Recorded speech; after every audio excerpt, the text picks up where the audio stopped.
கிருஷ்ணா 15 ஸ்லோகம் பார்க்கலாம். நாமாம் துஷ்கிருத்தோ நோ மூடா பிரபந்தியதே நரதாமா மாயாய பக்ருதஜ்ஞானா ஆசுரம் பாவம் ஆஸ்ரிதக. புருஷோத்திரமான பகவான் ஸ்ரீ கிருஷ்ணரின் தாமர திருவடிகளில் சரணடைவதன் மூலமா ஜட இயற்கையின் கடும் விதிகளை எளிமையாக வெல்ல முடியும் என்று பகவத்கீதையில் சொல்லப்பட்டிருக்கு. இருந்தாலும் எல்லா வள முழுமுதற் கடவுள் ஸ்ரீ கிருஷ்ணரின் தாமர திருவடிகளில் கற்றறிந்த அறிஞர்கள் விஞ்ஞானிகள், தொழிலதிபர்கள், சாதாரண மக்களின் தலைவர்கள் ஏன் சரணடைவதில்லை என்ற வினா இந்த சமயத்தில் கேள்வி எழுது. மனித சமுதாயத்தின் தலைவர்கள் பலரும் பெரும் திட்டங்களுடன் பல்வேறு வருடங்களாக பல பிறவைகளில் பல்வேறு வழிகளில் முக்தியை இந்த ஜட இயற்கையின் விதிகளிலிருந்து விடுதலையை தேடுறாங்க. ஆனா அதே போல விடுதலை புருஷோத்திரமான முழுமுதற் கடவுளின் தாமர திருவடியில சரணடைவதன் மூலமா எளிமையாக அடையப்பட கூடுமாயின கடின உழைப்பாளிகளான இந்த புத்திசாலி தலைவர்கள் இந்த எளிய முறையை ஏன் மேற்கொள்றதில்லை? இந்த கேள்விக்கான விட கீதையில ரொம்பவும் தெளிவாக கொடுக்கப்பட்டிருக்கு.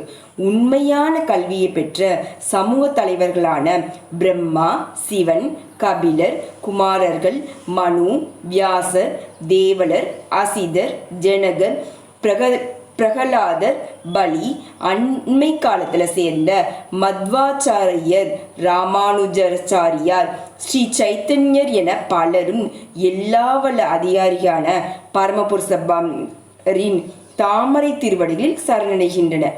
இவர்கள் தத்துவ ஞானிகள், அரசியல்வாதிகள், கல்வியாளர்கள், விஞ்ஞானிகள் என பல்வேறு பிரிவுகளை சேர்ந்தவர்கள். ஆனா உண்மையான தகுதிகள் எதுவுமே இல்லைன்னா இந்த பௌதீக நலன்களை பெறுவதற்காக தன்னைத்தானே தத்துவ ஞானி, விஞ்ஞானி, கல்வியாளர், மன்னன் என கூறிக்கொள்பவர்கள் பரமபுருஷரின் பாதையினை பின்பற்றுவதே இல்லை. கடவுளை பற்றி சற்றும் அறிவில்லாத இவர்கள் பௌதீக வாழ்வின் பிரச்சனைகளை தீர்க்கும் வெற்று முயற்சிகளுடன் தங்களது சுய அறிவு திட்டங்களை உருவாக்கி மேன்மேலும் சிக்கல்களை ஏற்படுத்துகிறாங்க. ஜட இயற்கை மிகவும் சக்தி வாய்ந்தது என்பதனால இந்த நாத்திகர்களின் அங்கீகாரம் இல்லாத திட்டங்களை எதிர்க்கவும் திட்டக்குழுவினரின் அறிவினை குழப்பவும் அதனால முடியும்.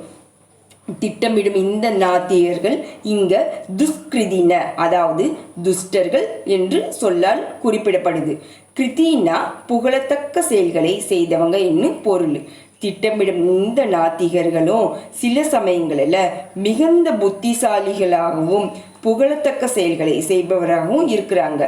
எந்த ஒரு மாபெரும் திட்டத்தை நல்லதோ கெட்டதோ செயல்படுத்துவதற்கு அறிவு அவசியம். ஆனா நாத்திகன் தனது மூளையினை பரமபுருஷரின் திட்டத்தை எதிர்ப்பதற்காக உபயோகிப்பதனால அவரது அறிவும் முயற்சிகளும் தவறாக வழிநடத்தப்படுது. இதனை குறிக்கும் வகையில தான் அவர் துஷ்கிருத்தின்னு சொல்லப்படுறாங்க.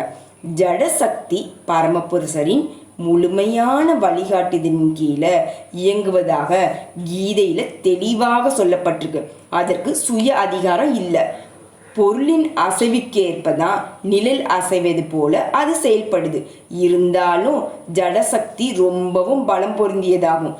தெய்வ பக்தி இல்லாததால இந்த ஜட இயற்கை எப்படி செயல்படுது என்பதை நாத்திகனால புரிந்து கொள்ளவே முடியாது. பரமபுருஷரின் திட்டத்தையும் அதனால தெரியவும் முடியாது. இந்த பௌதீக நிலையிலிருந்து பார்த்ததுனால ஹிரண்ய கசிபுவும் ராவணனும் மிகவும் கற்றறிந்த விஞ்ஞானிகளாக, தத்துவவாதிகளாக, மன்னர்களாக, கல்வியாளர்களாக தோன்றினாங்க. இருந்தாலும் அவர்களது திட்டங்கள் தரைமட்டமாக்கப்பட்டதை போல ரஜோ தமோ குணங்களில் மாயையிலும் இருக்கும் நாத்தியனது திட்டங்கள் எல்லாமே தோல்வியடையும். இதே போல துஷ்கிருதினர்கள் 4 வகையாக பிரிக்கப்படுறாங்க. முதலாவது மூடர்கள்.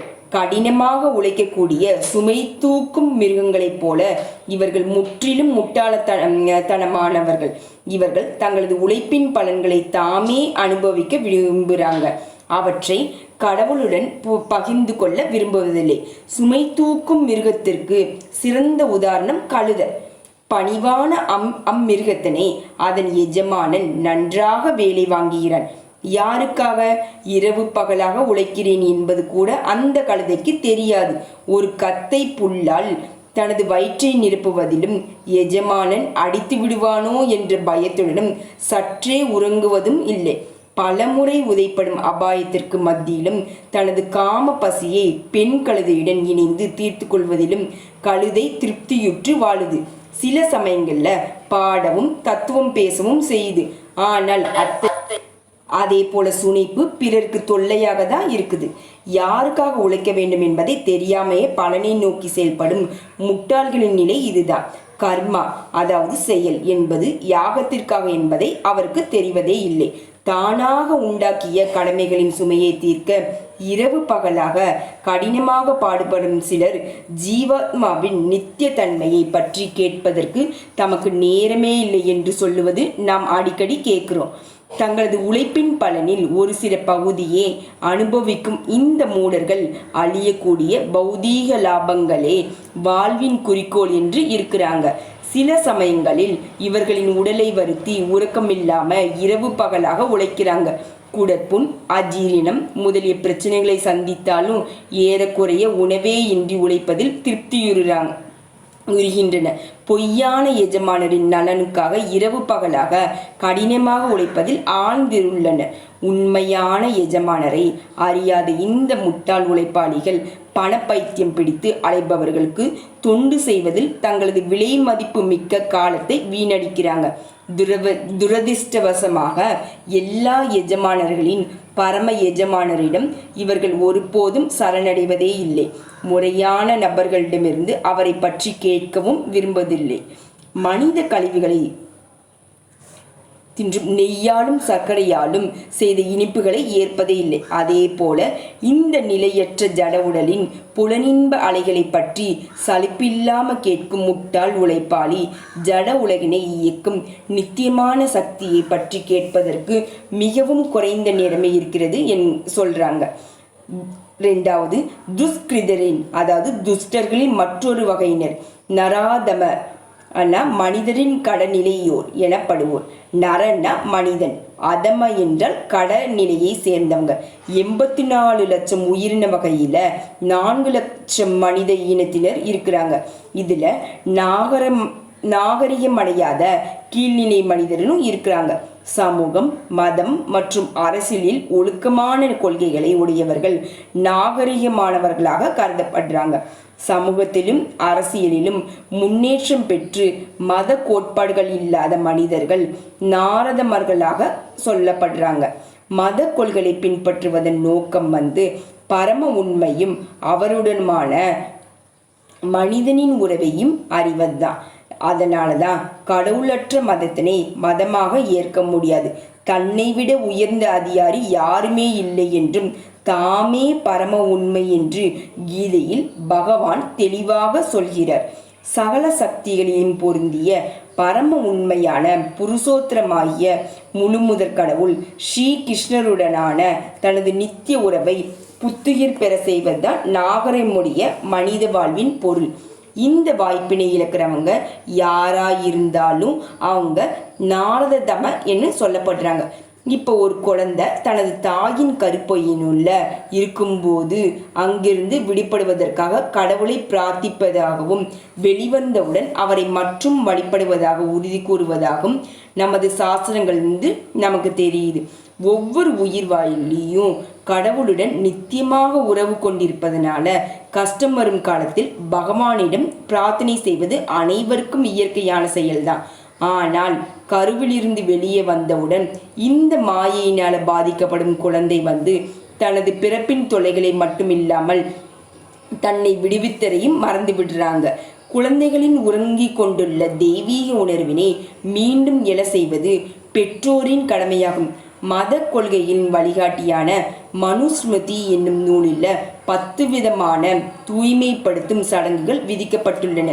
இது வர்ணாசிரம முறையின்படி இறை உணர்வை எழுப்புவதற்கானது இல்லை. இருந்தாலும் உலகின் எந்த பகுதியிலும் அந்த வழிமுறைகளில் எதுவும் ஒழுங்கான முறையில் தற்போது பின்பற்றுவதும் இல்லை. அதனால தான் தற்போதைய மக்களில் 99% மக்கள் நராத மக்களே ஆவர். ஜனத்தொகை முழுவதும் நராத மக்களாக விடும்போது அவரது பெயரளவு கல்வியும் ஜட இயற்கையின் சக்தியால உபயோகமற்றதாகுது. கீதையின் தரத்தின்படி கற்றறிந்த அந்தணனையும் பசுவையும் யானையையும் சமநிலையில் காண்பவனே படித்தவன். உண்மை பக்தனின் கண்ணோட்டம் இதுதான். தெய்வீக குருவாக அவதாரம் செய்த ஸ்ரீ நித்யானந்த பிரபு முற்றிலும் நாரதமர்களாக வாழ்ந்த ஜெகமாய் மதாய் என்ற சகோதரர்களை விடுவித்து உண்மையான பக்தனின் கருணை எப்படி கடைநிலை மனிதர்கள் மீது பொழிய போகிறது என்பதை பார்க்குறாங்க. அதனால தான் புருஷோத்தரமாகிய முழுமுதற் கடவுள் நிராகரிக்கப்பட்ட நராதமன் ஒரு பக்தரின் கருணையினால மட்டும்தான் தனது ஆன்மீக வாழ்விற்கு புத்துயிர்க்க முடியும். பாகவத தர்மத்தை பரப்புவதில் ஈடுபட்டிருந்த ஸ்ரீ சைத்தன்ய மகாபிரபு முழுமுதற் கடவுளின் செய்தியை அடக்குடன் கேட்க வேண்டும் என்று மக்களிடம் பரிந்துரைக்கிறார். அந்த செய்தியின் சார்ந்த பகவத்கீதை மனிதரில் கடநிலையை சேர்ந்ததாகும். பணிவுடன் கேட்பதன் மூலமாக விடுதலையும் பெற முடியும். ஆனால் துரதிருஷ்டவசமாக இவர்கள் இந்த செய்திகளை காது கொடுத்து கேட்கவே மறுக்கும்போது பரமபுருஷன் விருப்பத்திற்கேற்ப சரணடைவதை பற்றி என்ன சொல்ல முடியும்? மனித சமூகத்தின் கடைநிலையோராகிய நாரதர்மர்கள் மனிதனின் முக்கிய கடமையினை விருப்பத்துடன் அலட்சியப்படுத்துகிறாங்க. 3வது துஷ்கிருதினர்கள், அதாவது மாயாயபகிருத ஞான எனப்படுறாங்க. அதாவது ஜடசக்தியான மாயையின் தாக்கத்தினால தங்களது மேன்மையான அறிவை இழந்தவங்க என்று பொருள். இவர்கள் பெரும்பாலும் கல்வி அறிவுடைய மாபெரும் தத்துவ ஞானிகள், கவிஞர்கள், இலக்கியவாதிகள், விஞ்ஞானிகள் ஆனால் மாயையின் தவறான வழிநடத்துதலால அவர்கள் பரமபுருஷருக்கு கீழ்ப்படுகிறதே இல்லை. தற்காலத்தில் மாயாபிரகத ஞானிகளின் பலர் பகவத்கீதையில் படித்த பண்டிதர்களுக்கு மத்தியிலும் இருக்கிறாங்க. கீதையில் ஸ்ரீ கிருஷ்ணரே புருஷோத்தரமான முழுமுதற் கடவுள் என்பது எளிமையான சாதாரண மொழியில தெளிவாக சொல்லப்பட்டிருக்கு. அவருக்கு சமமானவரோ அவரை விட உயர்ந்தவரோ யாரும் இல்லை. மனித சமுதாயத்தின் மூல தந்தையாகிய பிரம்மாவின் தந்தையாக அவர் குறிப்பிடப்பட்டுள்ளார். உண்மையில் பிரம்மாவின் தந்தை மட்டுமில்லை, எல்லா உயிரினைகளின் தந்தையும் ஸ்ரீ கிருஷ்ணரே என்று சொல்லப்படுது. அவரே அருவ பிரம்மனுக்கும் பரமாத்மாவிற்கும் மூலம் எல்லா இடங்களில் இருக்கும் பரமாத்மா. அவரே விரிவாங்கம், அவரது எல்லாவற்றிற்கும் மூலம் என்பதனால ஒவ்வொருவரும் அவரது தாமரை திருவடியில் சரணடையுமாறு அறிவுறுத்தப்படுறாங்க. இதே போல தெளிவான கூற்றுகளுக்கு மத்தியில மாயா பிரகர்த ஞானிகளின் முழுமுதற் கடவுள் வியக்தித்துவத்தை ஏளனம் செய்து அவரையும் ஒரு சாதாரண மனிதராக கருதப்படுறாங்க. மனித வாழ்வின் அற்புத ரூபம் பரமபுருஷ பகவானின் நித்தியமான திவ்ய ரூபத்தின் அடிப்படையில் வடிவமைக்கப்பட்டிருக்கு என்பதை இவருக்கு தெரியாது. குரு சீடர் பரம்பரையில் வராத மாயாய பகவத ஞானிகளால விளக்கமளிக்கப்பட்ட கீதையின் அங்கீகாரமற்ற கருத்துரைகள் ஆன்மீக உணர்வு பாதையில தடைக்கற்களாகும். மயக்கத்தில் உள்ள இந்த கருத்துரையாளர்கள் ஸ்ரீ கிருஷ்ணரின் தாமரை திருவடிகளில் சரணடைவது இல்லை, சரணடையுமாறு மற்றவர்களை அறிவுறுத்துவதும் இல்லை. துஷ்கிருதினரின் இறுதி இனம் ஆசுரம் பாவம் ஆஸ்ரீதக, அதாவது அசுர கொள்கைகளில் உடையவங்க. இதே போல இருக்கிறவங்க வெளிப்படையாக நாத்தியர்கள். இவர்கள் சிலர் முழுமுதற் கடவுள் ஜட உலகில் வருவது அசாத்தியம் என்று வாதாடுறாங்க. ஆனா ஏன் அது அசாத்தியம் என்பதற்கு சரியான காரணம் கொடுக்க முடிவதில்லை. இருந்தும் சிலர் கிருஷ்ணரை அருவ பிரம்மனுக்கு கீழ்ப்பட்டவராக ஆக்குறாங்க. கீதையிலோ இதற்கு நேர்மறையாக அறிவிக்கப்பட்டிருக்கு. புருஷோத்தரமான முழுமுதற் கடவுளிடம் பொறாமை கொண்டுள்ள நாத்திகன் தனது மூளை என்னும் தொழிற்சாலையில் தயாரான எண்ணற்ற போலி அவதாரங்களை காண்பிக்கிறான். முழுமுதற் கடவுளை எதிர்த்து பேசுவதையே தனது வாழ்வின் முக்கிய நோக்கமாக கொண்டுள்ள இதே போல நபர்கள் ஸ்ரீ கிருஷ்ணரின் தாமரை திருவடிகளில் சரணடையவே முடியாது. தென்னிந்தியாவை சேர்ந்த ஸ்ரீ யமுனாச்சாரியார், எம்பெருமானே, உமது குணம், ரூபம், லீலைகள் அசாதாரணமாக இருந்தாலும் சத்வகுணத்தை சார்ந்த எல்லா சாஸ்திரங்களிலும் உமது வியக்தித்துவம் உறுதி செய்யப்பட்டிருந்தும், நமது தெய்வீக குணங்களினாலும் திவ்யமான அறிவின் ஆழத்தினாலும் புகழ்பெற்று விளங்கும் ஆச்சாரியர்களால் ஏற்றுக்கொள்ளப்பட்டிருந்தும் நாத்திக கொள்கையை உடையவர்கள் உம்மை புரிந்து கொள்ள முடியாது என்று கூறுகிறார். அதனால்தான் மனிதரில் கடநிலையோர், முழு முட்டாள்கள், மாயையினால் அறிவிழந்தவங்க, நாத்திய கொள்கையர் ஆகியோர் மேலே சொன்னபடி எல்லா சாஸ்திர அறிவுரைகளும் அதிகாரியின் உபதேசங்களும் இருந்தும் புருஷோத்திரமான முழுமுதற் கடவுளின் தாமரை திருவடியில் சரணடைகிறதே இல்லை. ஹரே கிருஷ்ண கிருஷ்ண கிருஷ்ண ஹரே ஹரே, ஹரே ராம ராம ராம ஹரே ஹரே, ஹரே கிருஷ்ணா.